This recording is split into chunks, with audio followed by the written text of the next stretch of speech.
এবং তারা এত স্বামী স্ত্রী দাম্পত্য জীবনে এত আপন হতে পারে, এত কাছের হতে পারে, আর কেউ পৃথিবীতে এত কাছের এত আপন হতে পারে না।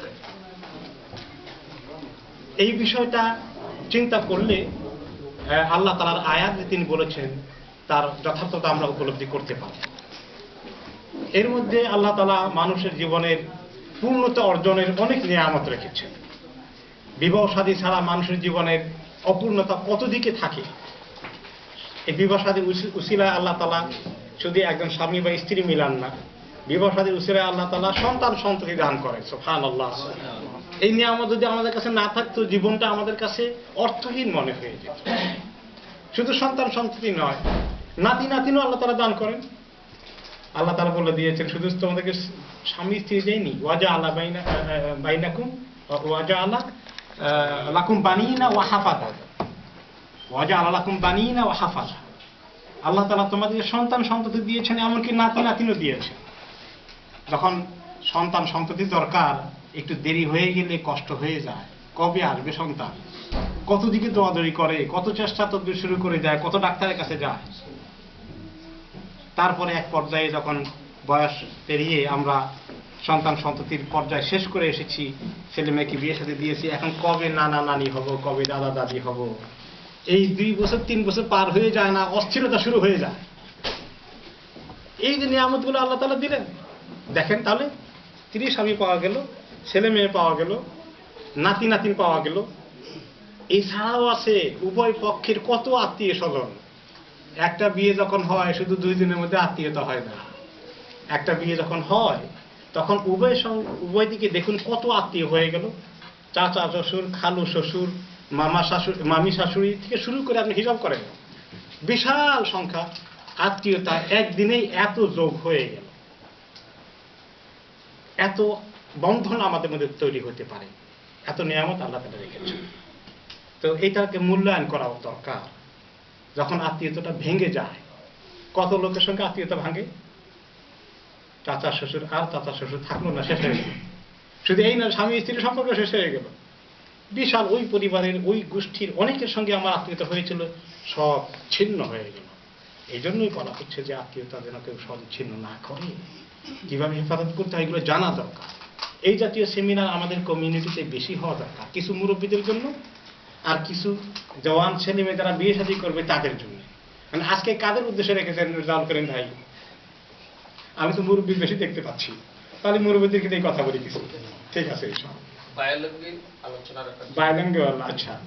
So it is very difficult to use 2 languages. You may not convey the whole message. Anyway, we'll try our best. আমি যেটা দেখতে পাচ্ছি টাইটেল থেকে যদি নেই, বিয়ে শাদীকে কিভাবে সহজ করতে পারি, এই পয়েন্টটাই আলোচনা করি। How to make marriage is easy in our community. প্রথমে আমি বলি যে প্রচুর সংখ্যক ছেলে মেয়ে মসজিদে এসে ইমাম সাহেবদের সঙ্গে দেখা করে বলেন যে আমরা বিয়ে শাদী করতে চাই, আমাদের পিতামাতা রাজি হচ্ছেন না। 2 রকম কেস আছে। কিছু কেস আছে যে তাদের পছন্দের অপছন্দ হয়ে আছে, এইটা পিতামাতা রাজি হচ্ছেন না, এইরকম বেশ কিছু কেসেস আছে। আর অনেকগুলো কেস আছে তারা কোনো জায়গায় পছন্দ করে নাই, কোনো প্রেম ভালোবাসা কিচ্ছু নাই, তাদের বিয়ে করার আকুতি মনের মধ্যে পয়দা হয়ে গেছে বেশ আগে থেকে। কয়েক বছর থেকে তারা পিতামাতার পিছনে ঘুরি করছে, পিতামাতা কোনো পাত্তা দিচ্ছেন না। আচ্ছা, আপনারা এরকম কেস কি জানেন কিছু? কেন এগুলো ঘটে আমাকে বলেন। দুঃখ করে বলতেছে, কষ্ট করে বলতেছে। 4টি মেয়ে, 4 daughters looking for marriage in same family. পিতামাতার কোনো খবর নাই। আমার কাছে আসলো বড় 2টা মেয়ে, যে আপনি ভালো করে চিনেন, আপনার বয়ান টয়ানে বসে, আমাদের পিতামাতা আমাদেরকে হেল্প করতেছে না। আমাদের বড়টার বয়স হয়ে গেছে 26 না 27, পরেরটাও 21 চলতেছে, মানে পিছনে লাস্ট ওয়ান, সবগুলো কাছাকাছি। এখন ছোটগুলো বলতেছে যে বড়গুলো বিয়ে না হলে আমাদের টান কখন আসবে, লেট হয়ে যাচ্ছে, আর বড়গুলো তো কষ্টে আছে। এই অবস্থা। তখন আমি জেনারেল আমার আলোচনা তাকে প্রশ্নকে মাঝে কয়েকবার বললাম, কিন্তু মনে হয় যেন কানে ঢোকে না, কোনো খবরই নেই। আমার কাছে খবর আসলো, কিছু ফ্যামিলিগত ভাবে যোগাযোগ আছে, কোন রকমেই বলে যে না আমাদের আব্বার কোনো খবর নেই, কোনো খবরই নেই। এইভাবে করে করে করে মাত্র কিছুদিন আগে একটা মেয়ে আল্লাহ তাআলা পার করে দিয়েছেন, বহু কষ্ট। আচ্ছা, আর এক ফ্যামিলিতে I know very close to me, মেয়েটা খুব ভালো, ইসলামিক অনেক কিছু। তারপরে শেষে আমার ফ্যামিলির সঙ্গে জড়িত আছে, বাচ্চাদের সঙ্গে জড়িত আছে, আমরা সবাই চিনি। তো বলা হলো, আমার ঘরে আমার মেয়েরা বললো, আমার বেগমও বললো যে একটু আলোচনা করেন। জেনারেল আলোচনা করলাম, কানে দিয়ে ঢুকে না। পরে শাশুড়ি আমি খুলে বললাম, মেয়ে এত ভালো মেয়ে। শাশুড়ি মেয়ে বলেছে, কেন বাবা দেরি করছেন? উনি কি চান যে আমরা কোনো জায়গায় পছন্দ করে চলে যাই? তখন তো উনি এমন কষ্ট পাবেন, হার্ট ফেল করবেন। যেই বললাম একটুখানি, তিনি গিয়ে ওনার বেগমকে বললেন। বেগম গিয়ে তার মেয়েকে বললো, তোমাদের কোনো লজ্জা শরম নাই? বাইরে গিয়ে বিয়ের কথা বলো, তুমি এরকম অস্থির হয়ে গেছো? বলেন, এই খবর আবার আমাদের কাছে আসলো, কি লজ্জিত হয়ে গেলাম ছোট মেয়ের কাছে। হেল্প করতে গিয়ে তাকে হেল্প করতে পারলাম না, উল্টা আরো লজ্জার দিকে ঠেলে দিলাম। এই একটা জিনিস সামনে রাখেন। এরপরে আপনি দেখেন, আমার কাছে আসলে আপনি দেখতে পাবেন প্রচুর পরিমাণ সিভি আছে। মেয়েগুলোর বয়স 25 থেকে উপরের দিকে, 25 থেকে 40 পর্যন্ত আছে। অনেকগুলো ছেলে আমাদের কাছে সিভি নিয়ে আসে, যদি এগুলো করার সময় নাই তবু তারা জোর আমি সিভি এটা দেখে দাও, কোনো সময় আসলে দেখা যাবে। So some of the young boys comes to get married, mostly বয়েজরা আসে 18, 19, 20 থেকে শুরু করে 25-এর ভিতরে। এখন 20 বছরে, 21 বছরে, 22 বছর সেরা বিয়ে করার জন্য তারা পাত্রী খুঁজছে। তাদের জন্য কত বছরের মেয়ের দরকার? 25 বছরের, 30 বছর। তাদের জন্য মনে হবে তাদের জন্য আরো কমপক্ষে 2-4 বছর গ্যাপের দরকার আছে। If young sisters is there, it is very important to have gap of some years. There is wisdom around it. The experienced Murabbis will tell you. So don't marry a sister in same age of husband. It is halal in Islam, even older than you or younger than you, no objection, alhamdulillah. Our Prophet ﷺ had the sunnah. But if you are listening to the wisdom of the people, sister should get married older than them, and brother should get married somebody is younger than them. A bit of gap is very important in the life. So তাহলে এখন এই বয়সের মেয়েরা যে আসে তাদের জন্য ভালো প্রস্তাব কোথায় পাওয়া যাবে? আমি বলি, আমার জানা মতে প্রচুর সংখ্যক ইয়ং লোকেদের সঙ্গে চলাফেরা করতে গিয়ে, তাদের দার্শনিকতে গিয়ে বুঝি, ভালো ছেলে পেলেগুলো এই 20-এর পরে 21, 22, 23, 24, 25 বিয়ে করে ফেলতে চায়, তারা দেরি করতে চায় না। এরপরে আমি বললাম, এরপরে তো বাসার মধ্যে পড়ে যাবে না। এরপরে আপনার 25 বছরের মেয়ের জন্য 30 বছরের ছেলে, 30 বছরের উপরে ছেলে খুঁজতে হলে খুব কম পাওয়া যাবে যে আপনার পছন্দ হবে। বিভিন্ন দিকে কিছু উইকনেস পাওয়া যাবে, আপনার পছন্দ হবে না।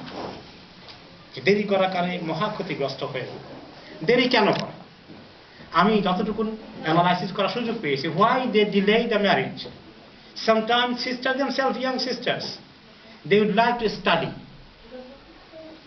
পড়ালেখা করতে চায়, বিয়ে শাদী করলে হ্যাম্পার হয়ে যাবে। আমি তাদেরকে বলি যে এই দেশে আলহামদুলিল্লাহ বিয়ে শাদী করে পড়ালেখা করার মধ্যে কোনো অসুবিধা হয় না, বরঞ্চ আরো সাপোর্ট পাওয়া যায়। এরপরে যখন ডিগ্রি করে ফেলে, ভালো রেজাল্ট করলো, এখন বলে যে মাস্টার্সটা করে ফেল, মাস্টার্সটা করে ফেলে যে পিএইচডিটা করে ফেল।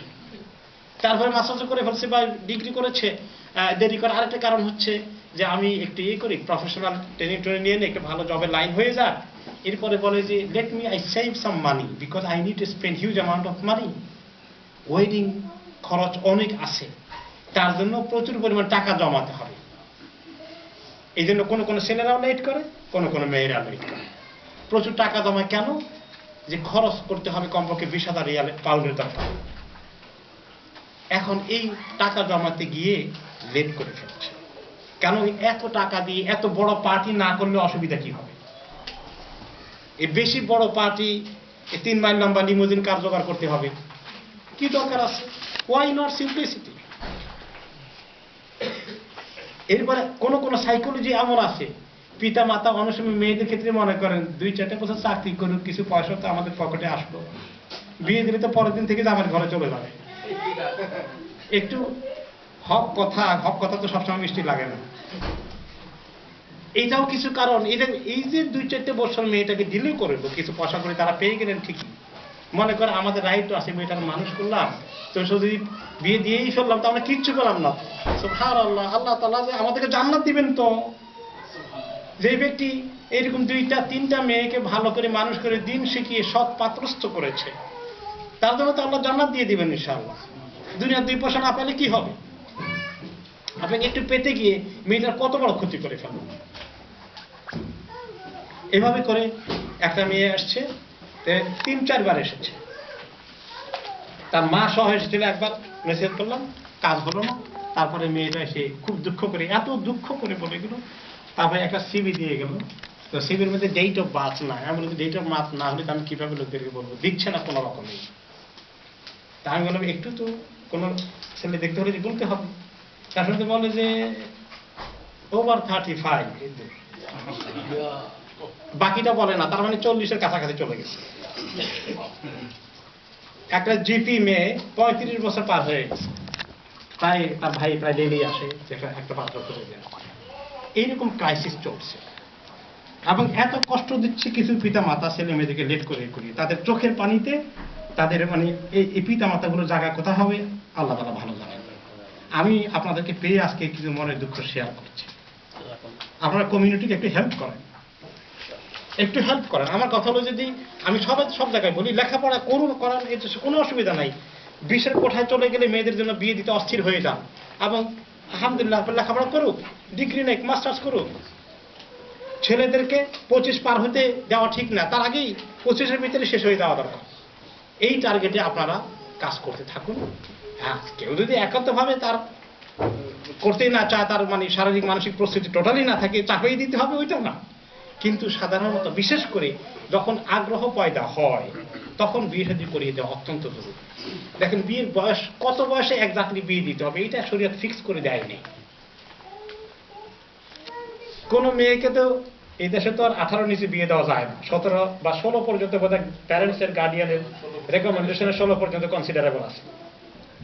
বাংলাদেশে আমার এক আত্মীয়কে বিয়ে করিয়েছি, 13 না 14 বছরের মেয়েকে বিয়ে করিয়েছি। কারণ কি জানেন?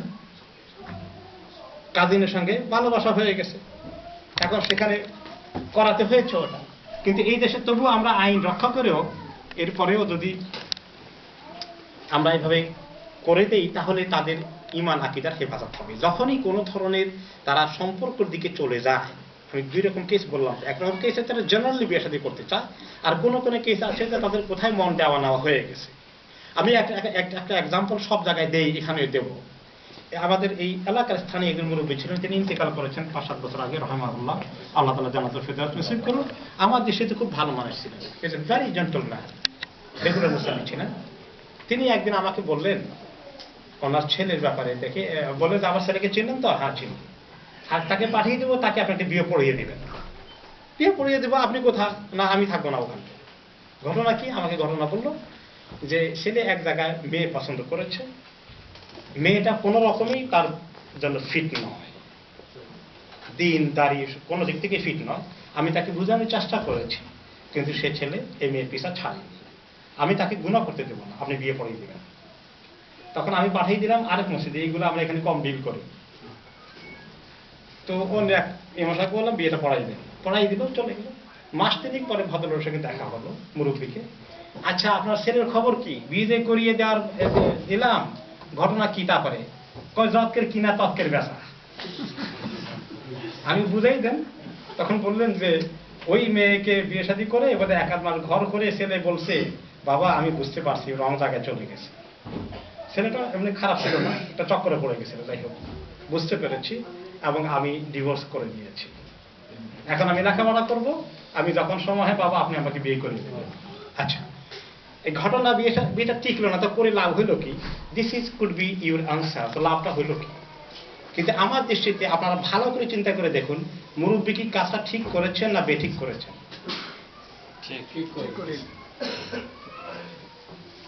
সবাই এখনো পরিপূর্ণভাবে জিনিসটাকে বুঝতে পারেন। আমার দৃষ্টিতে অত্যন্ত ভালো কাজ করেছে। তার অর্থ কি? তিনি যদি অ্যালাউ না করতেন, তারা গুনার রাস্তায় কতটুকু যেত? তিনি আমাকে বলেছেন হয় গুনাহ করছে অথবা গুনাহ করবে, আমি টের পেয়েছি, ছাড়বে না, আমি গুনাহ করতে দেব না। সুবহানাল্লাহ। এখন বিয়ে যদি নাও ঠিক এই জন্য তো জাহান্নামে যাবে না, কিন্তু যদি গুনাহ করে জাহান্নামে চলে যাবে। গুনাহ করার পরে জাহান্নামে তো যাবে, আখিরাতে। দুনিয়াতে সমস্যা কি হবে, যে এরা কোনো জায়গায় খবর হয়ে যাবে যে এরা এরকম সম্পর্ক ছিল, বিয়ের পরেও খবর ফাঁস হয়ে যায়। লুকিয়ে রাখি তো এখন, হ্যাঁ, কেউ যেন টের না পায়, তো লুকিয়ে রাখি। পরে যদি এই লুকিয়ে থাকা অবস্থায় কোনো একটা ছেলে বিয়ে করে, পরে খবর পায় যে যে মেয়েকে বিয়ে করেছিলাম তার অমুকের সঙ্গে এই সম্পর্ক ছিল, তখন কি হবে পরিস্থিতিটা বলেন তো?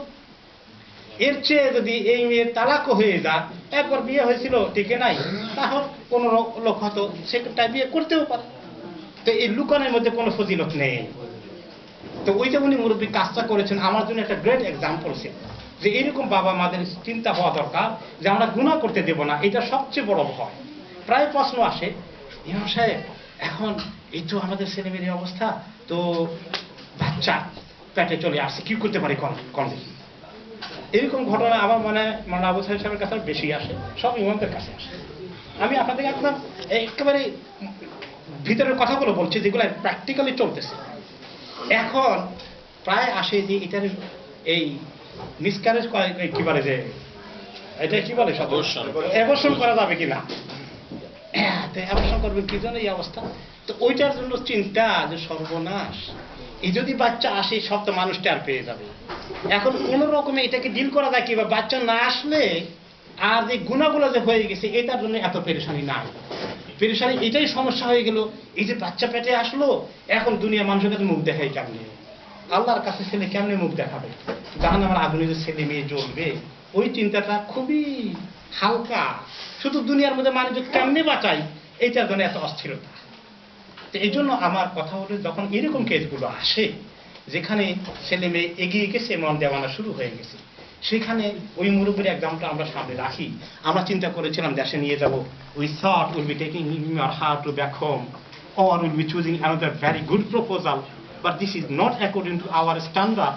However, তাকে এই to rescue him or her from committing sin is a bigger responsibility than looking a good proposal or a less good proposal. এই জিনিসটা আমাদের মাথায় ঢুকানো দরকার। তো আমার তো মানে অনেক বক্তা আসেন এখানে, এর জন্য আমি সব শর্ট করে ফেলবো। আজকে সেমিনার আইডিয়া না, সেমিনার আইডিয়া হলে আমার নোট ছিল, সেটা ধারাবাহিক আলোচনা হবে। আমি এই মেসেজটা আপনাদেরকে দিতে চেয়েছি, আর সবাইকে আপনাদেরকে একটু আমি খেদমত করতে বলি যে আমাদের আত্মীয় স্বজন, পাড়া প্রতিবেশী অনেক আছে, অনেক ছেলে মেয়ে আছে, কিছু কিছু ফ্যামিলি ভেরি আইসোলেটেড, তাদের ব্যাপক নেটওয়ার্ক নাই। এমনকি সিলেটের অনেক ফ্যামিলি আছে যে আশেপাশের অনেক আত্মীয় নাই। আমার কাছে এরকম এক ফ্যামিলির 2-3টা ছেলে 2-3টা মেয়ে, সবগুলো আসছে, একটাও বিয়ে হয়নি, বাবা মারা গেছে। বলছে যে আমাদের কেউ নাই, কেমনি বিয়ে করবো কিচ্ছু বুঝতেছি না, ইমাম সাহেব আমাদেরকে হেল্প করে। তাতে বোঝা আত্মীয় স্বজন নাই, না তেমন আত্মীয় স্বজন নাই, আইসোলেটেড হালতে থাকে। এইভাবে করে আমাদের কমিউনিটিকে আমরা যদি একটু খোঁজ খবর নেই, হেল্প করি, এই কাজটা অনেক বিরাট কাজ হয়। যে একটা হাদিস এসেছে, যে ব্যক্তি কোনো মুসলমানের হাজত পুরো করে দেয়, আল্লাহ তাআলা আখিরাতের দিনে তার হাজত পুরো করে দেবেন। আমরা সবাই একটু ওকালতি করি, আমাদের দেশে একসময় রায়বার বলা হতো, তাই না, যে এইগুলো করা হতো। এখন এই দেশে আমরা অনেকে একটু করি না। এইগুলো একটু আমরা করি, যে কোথায় কার ছেলে মেয়ে বড় হচ্ছে, কিভাবে প্রস্তাব দেওয়া যায়। যদি আমরা সবাই একটু উদ্যোগী হয়ে এগুলো করি, আমাদের কমিউনিটির মধ্যে এই গুনার জিনিসটা ছড়াবে না। গুনাহ কিন্তু ছড়িয়ে যাচ্ছে, অনেক জায়গায় ছড়িয়ে যাচ্ছে, এবং অনেক অনেক কেস আছে। এর বেশি বিস্তারিত বলা দরকার নাই, মাওলানা রিজানুল করিম ভাইয়ের কাছে অনেক কেস আছে, প্রচুর কেস এভাবে আসে। তো আমরা যাতে ছেলে মেয়ে এই গুনার দিকে চলে না যায়, প্লিজ তাদেরকে বয়স সন্ধিক্ষণে বয়স মতো তাদেরকে আমরা সবাই হেল্প করি, প্রস্তাব আদান প্রদান করি, এবং একে অপরকে আমরা গাইড করি। আর ছেলে মেয়ে যদি কোনো জায়গায় মন দেওয়া নেওয়া হয়ে যায়, এ থেকে আল্লাহর হচ্ছে আপনারা তখন যদি বুঝে শুনে না থামাতে পারেন, তাহলে পজিটিভলি ওই কাজটা কিভাবে করে নেওয়া যায়, লোকচক্ষুর ভয়, সমাজের ভয় না করে আল্লাহর ভয়টা নিয়ে আসি। যে ছেলে নন মুসলিম, এরকম বহু ঘটনা আছে, মেয়ে নন মুসলিম, তাহলে ইসলাম কবুল করে দেওয়ার উদ্যোগ গ্রহণ করে, এবং তারপর কালিমা পড়াই দেন। ও লোকেরা কি বলবে, আরেক জাতের সঙ্গে গিয়ে বিয়ে করছে, আরেক কমিউনিটিতে গেছে, সাদা সঙ্গে চলে গেছে, কালোর সঙ্গে চলে গেছে, এইগুলা মানুষ থাকবে না। কিন্তু এখন তো মানুষের তুলনায় আল্লাহর কাছে আযাবের ভয়টা, আমার ছেলে যদি জাহান্নামে জ্বলে, আপনি সহ্য করতে পারবেন? আপনার চোখের সামনে ছেলে জ্বলে, মেয়ে জ্বলে। তো কাজেই এই জিনিসটাকে আপনারা বোঝান আমাদের মুরব্বীদেরকে সব জায়গায়। বিশেষ করে যারা আপনারা মসজিদে আসেন, বয়ান শুনেন, তাফসীর শুনেন, আপনারা আলহামদুলিল্লাহ আমার বিশ্বাস অনেকটা নলেজ ইমপ্রুভ করেছে। এমন কিছু কিছু ফ্যামিলি আছে সেখানে এলেমের কোনো লাইট এই ঘরে জ্বলে নাই কোনোদিন মনে হয়, একেবারে প্রচন্ড অন্ধকারের মধ্যে আছে। মা বাবাগুলোর কনসেপ্টগুলো এত রং, কিভাবে ছেলে মেয়েগুলোকে একটু গাইড করবে তারা এগুলো জানে না। তাদেরকে আপনারা হেল্প করেন, আমি এই কথা বলি আমার বক্তব্য এখানে শেষ করবো। অনেক আলোচক আছেন, ইনশাআল্লাহ সবার আলোচনা আমরা শুনবো। আল্লাহ রাব্বুল আলামিন তৌফিক দান করুন।